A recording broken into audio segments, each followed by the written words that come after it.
Don't you get downhearted. Don't you cry. I come from a very long line of teachers.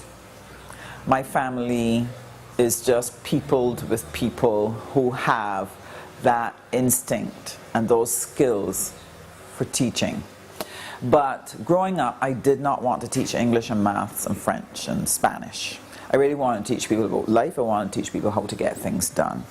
And as I started looking at how that could be achieved, I recognized that I had to have the base knowledge in a number of areas. So I built up the base knowledge in terms of business, I built it up in terms of HR, I built it up in terms of community action, and this helped me then to develop the resources that I would need to deliver to others within a management consulting context.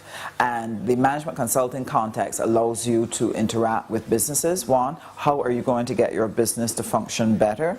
And then how do you get your people to act out your strategy in a way as to make it successful?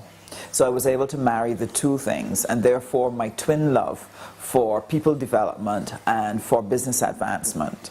And this is how I actually got into the stream that I was in. Just a deep passion for people doing well. And if one of those expressions is business, let's do well in business. If it's family, let's do well in family. In the short term, right now, small businesses need that choke taken off of the economy. As long as you overtax the consumer is not going to spend. Therefore, the 22,000 businesses that were formed over the past 15 years are busy shutting shop. So we're losing a lot of investment in terms of the formation of businesses. A lot of capital will go down the drain. And so immediately, the plan that the Barbados Labour Party has for reducing the VAT, giving back the allowances, that will immediately do two things. One, it is going to allow spending to increase in the economy so that small businesses can again thrive. If they start to open their doors, if they start to recover, then they're going to start hiring people. If they hire people, then the tremendous pressure and tension that is now existing in the working class communities can be relieved. In the medium term, however, what I would like to see for small business development, we have a number of businesses who are in different types of activities. Some activities are sunrise activities and some are sunset activities. You have people who are in industries that are dying, and therefore they need to transition from those industries into what would be the next step industry that could easily translate the existing capital goods they may have into another activity that has a longer shelf life, for lack of a better word. And so we need to do that urgently. Then you have businesses that are in the sunrise areas, the new areas that will be blossoming. They're going to need significant help in terms of capital formation.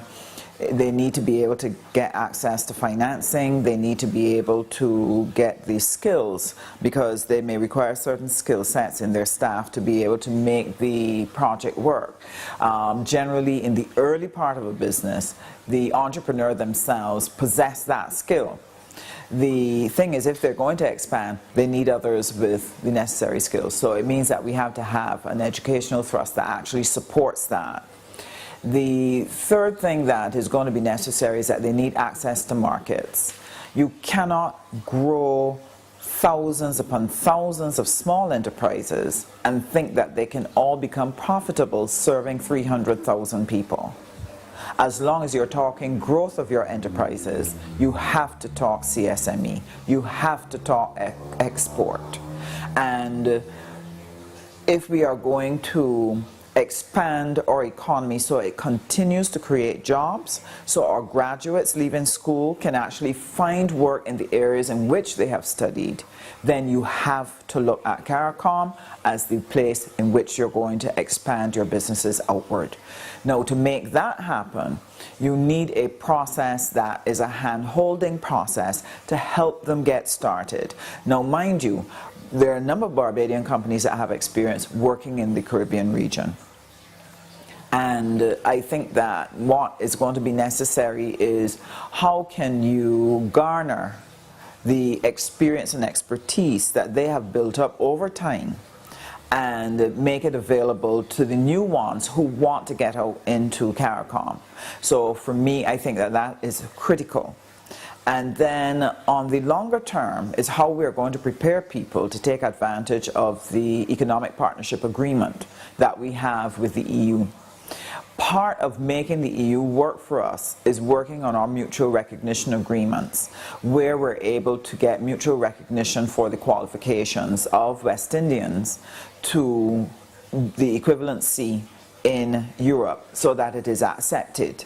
And therefore, you legitimate that person being able to come in and do business, because you can make a statement about the quality of their qualifications and expertise to deliver what they say they will deliver. I feel that we have to work on that urgently. I also think that what we have to do is to put together a set of strategies that tackles, for example, a specific area. Like, suppose you look at health and you want to build up your exports in health services.